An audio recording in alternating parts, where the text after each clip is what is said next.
Welcome to Chapter 2, where we're going to create your first LearnThruSong project and convert your notes into speech. To create your first LearnThruSong revision track, navigate to the New Revision Track application in Applications/LearnThruSong Revision Tools, or by clicking the stack in your dock, if you created one. Again, you'll notice that the spinning cog appears in the status bar, letting you know that the application is running. You will receive a welcome dialog where you open the How to Create a New Revision Track help file if you need to.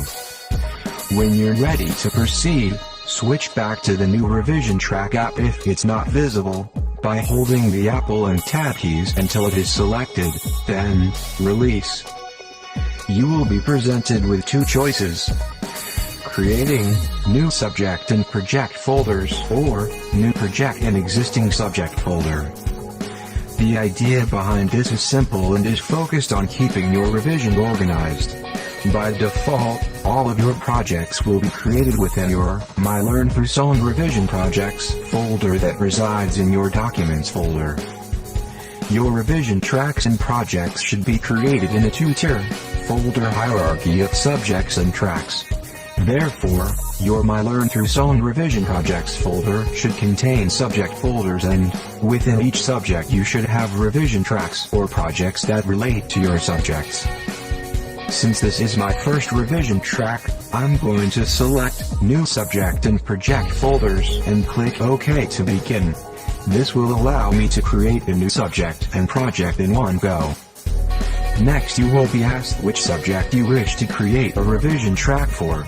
Type the name of the subject into the text field and click OK. Then, you'll be prompted to give your track or project a name. Again, type the name into the text field and click OK. Next, you'll be asked whether or not you have existing notes on your computer for the track you wish to create. Select Yes to locate them, or No to skip this stage. I'm going to select Yes in order to open my complete revision notes. This will allow me to copy each section of my notes into a new file ready to convert into separate speech recordings later. A dialog will prompt you to create new text files for your project. Click Yes to begin. You'll then be asked to give your text file or section of notes a name. Type the name of the section into the text field and click OK. This will create the new text file in your project's Text to Convert folder with the name you specified. This blank file will then be opened ready for you to copy and paste the relevant section from your original notes. After pasting the section from your original notes, please save your new text file by pressing Apple and S. You can then close this file. In the meantime, a tip dialog will have appeared, briefly describing what to do. When you've finished with each section of notes, click OK. You will then be asked whether you wish to continue running the Create Text Files workflow. Click Continue and repeat the process for each section of your notes until you've finished. I have 4 sections in my dummy revision notes, so, as you can see, I will repeat this process 4 times. When you've created the text file for your final section of notes, click Don't Continue when asked, would you like to continue running the Create Text Files workflow?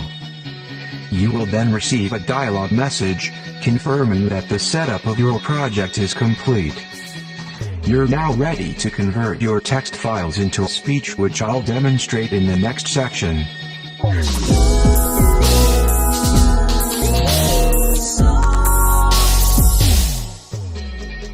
Now that you've set up your project and created the text files for each section of your notes, we're going to convert each of them into a speech recording using the Convert Text2Speech app. This application utilizes Apple's built-in speech application to read any or all of your project's text files into a sound file. Your text files will be recorded into sound files using the default voice that you have set up in the voice preference pane of your system preferences. To begin, let's go to the System Preferences by clicking the Apple menu and selecting System Preferences. Next, click on the speech icon.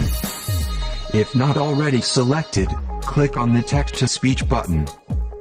You can then choose which voice to use by selecting from the System Voice Select list. I am currently speaking to you using Alex's voice.